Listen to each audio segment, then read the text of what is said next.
Hi, I'm Chef Daniel Sharp. And right now I'm looking for a spoon. Hey, I'm Chef Daniel Sharp, and we're going to make some tempura batter for fried mushrooms. Boom.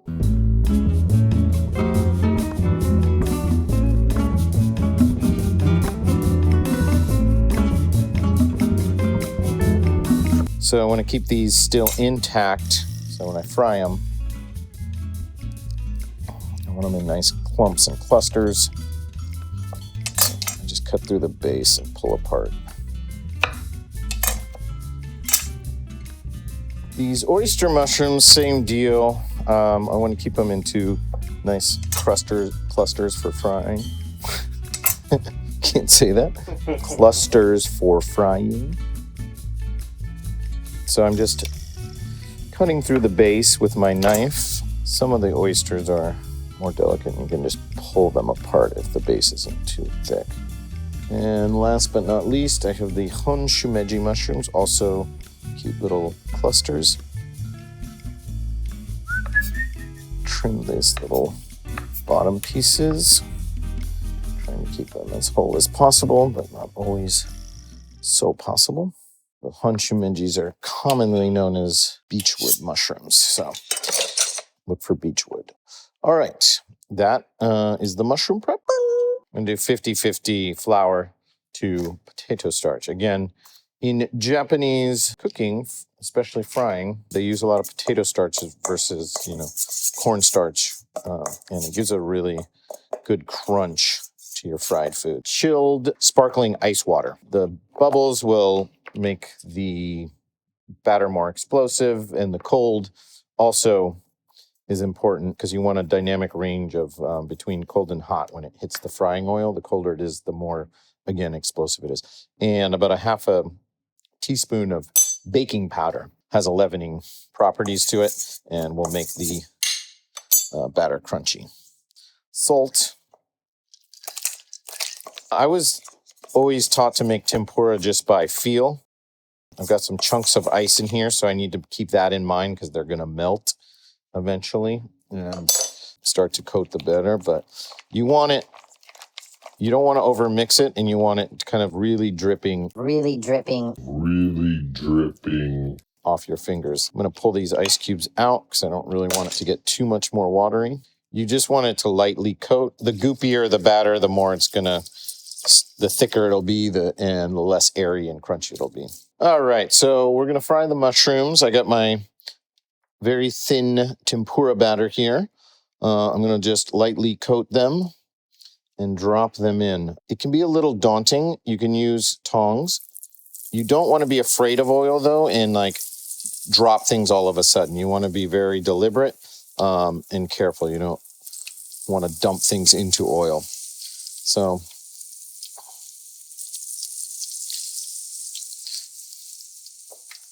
I just rest them in the oil for 5 seconds, just so the frying action starts to happen and they don't sink. I'm kind of dusting off a little bit as I go, and I don't want to overcrowd these too much. So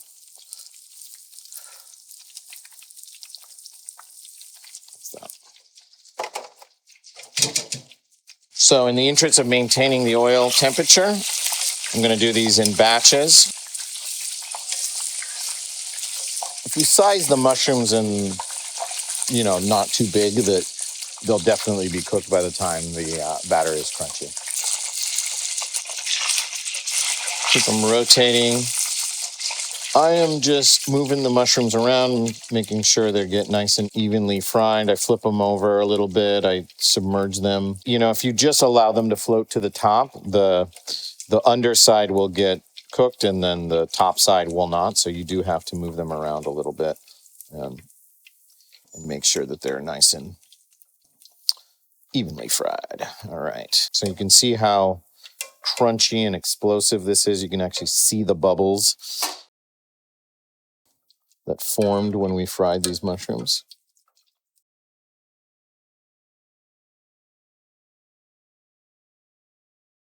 I'll put a pinch of salt on them as they come out of the fryer. Yeah, I mean, that is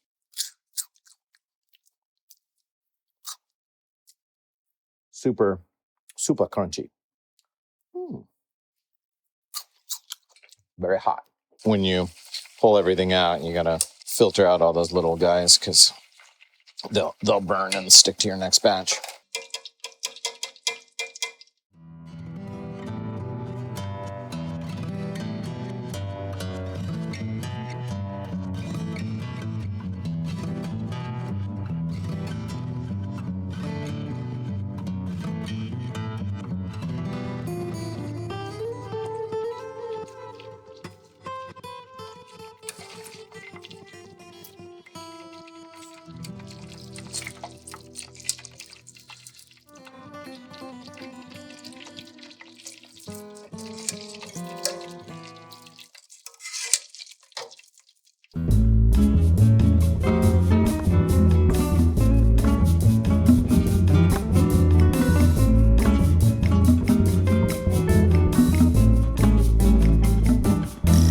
Cluster of mushrooms. Festival. Little furikake on top.